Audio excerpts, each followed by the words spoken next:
सोपे असे सेंटेन्स पाहणार आहोत. ठीक आहे, सोपी वाक्य आहेत आणि त्यांचे मराठी ट्रान्सलेशन सुद्धा आपण या ठिकाणी पाहणार आहोत. बघा, पहिला सेंटेन्स आहे आय ॲम रेडी, म्हणजे मी तयार आहे.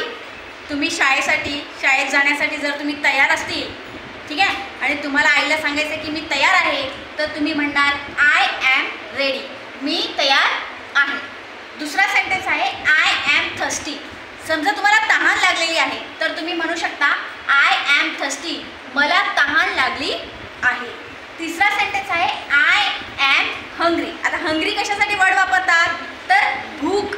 हंग्री म्हणजे भूक, मला भूक लागलेली आहे, तर तुम्ही आईला म्हणू शकता आय ॲम हंग्री, मला भूक लागलेली आहे.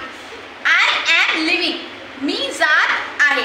तुम्ही आता शाळेत जात आहात तर तुम्ही आईला म्हणू शकता आय ॲम लिव्हिंग, मी शाळेत जात आहे. ठीक आहे, किंवा मी जात आहे, मी जात आहे.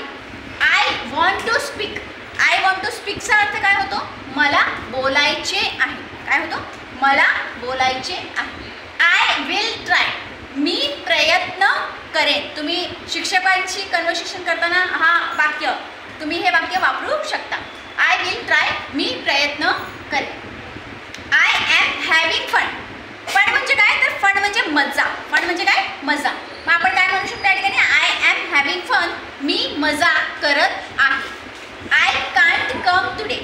आय कांट कम टुडे ह्याला आपण लघुरूप वापरलेलं आहे या ठिकाणी. आय कॅनॉट कम टुडे असं सुद्धा बोलू शकता तुम्ही. त्याचा अर्थ आहे मी आज येऊ शकत नाही. बघा, जर एखाद्या शिक्षकांना तुम्हाला सांगायचं आहे की आज मी शाळेत येऊ शकत नाही, तर तुम्हाला हे वाक्य वापरता येणार आहे आय कांट कम टुडे. ठीक आहे, आज मी येऊ शकत नाही. आय होप तुम्हाला हे सेंटेन्सेस आणि त्यांचे मराठी ट्रान्सलेशन समजले असतील.